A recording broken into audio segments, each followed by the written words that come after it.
لروجاوای کردستان پیاده درواندنا زاروکا دا بردوامه. لباجار کوبانی پیاده زاروکه کی کم تمن رواندن و به نچاری تفلیل لشگریه کرن. زاروکه بناوه فتح عمر محمد، تمن 13 سالی و خلک گند جمعالی، جعالی پیاده و هات رواندن.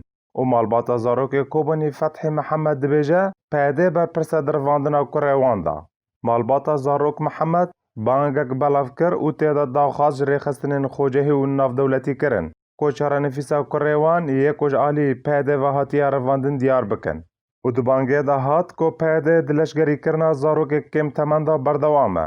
و تپابندیه بی یاسای ناف دولتی ین تایبت بزاروکا ناکه تاوی کو پیده ریکفتنا جنیفه یا 2014 یا تایبت بماف مروفان امزا کر لنهات تپابندیه به وی ریکفتنه ناکه. أنا البيت دارين جندي ما بو بخافي كورك ليستان كورك بيدنا كذا برنتون شدوني كي حاب دوني كتشكرن أمن زون بو خانة يلمولو هو سيمان بو خانة يلمولا بخافي ليستان أو أز قول بيت تانين أز قولي تانين هو كده جي أز كتش بس خازم إبراهيم مجي شور ما هو باري برم إبراهيم من خطة ساقطة چقاسم شو بيكات روباري نكره هم خازم بيكوركي ما هم ببينن برد ديسال جامعهم بتش عمري خواهد 14 ساله او ابراهیم جی 14 سالی نه اوجی حواله عبدنا حردش با عبدنا او کل با هفن کنیر با همجی همش زانی خود کنه وانه بس کرکی من وانا خیر ما وانا بری چوب باخا کو چه دانی که همه زانم کرکی من ریا بری و هاوی چی جام وانه جام وانه هاتی یک لبی داری سر ریل وان سلی ساکنی بر شور کرنا یکی گندیش مر وانی گو او کو کدا برن کو کدا باشورت ما قاپن نیشتن روان ما نکر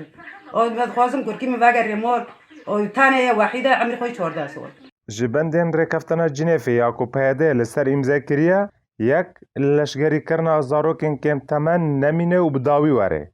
دو چاندنا بمبین لدورین کو سویل لهنه قدغبه و بداوی وره. سه جنان دشر لشگری دا بکار نهینه. هر واحد تیر ماه سال 2018 ریکفتنک نافبرا مظلوم عبدی و نونرین نتوی یگرتی دا ها تا امضا کرن کو قدغه زاروک کم تمن دناو لشگر دا هبه. اللي پیده پابندیه بر ریکفتن ناکه و یا هری داویجی رواندنا زاروک بناوه فتح محمد خلک گند جمعالی یک که روج آوای باجار کوبانی کود یکی مها حزیران 2020 دا جعالی ریخستنا پیده و هات رواندن.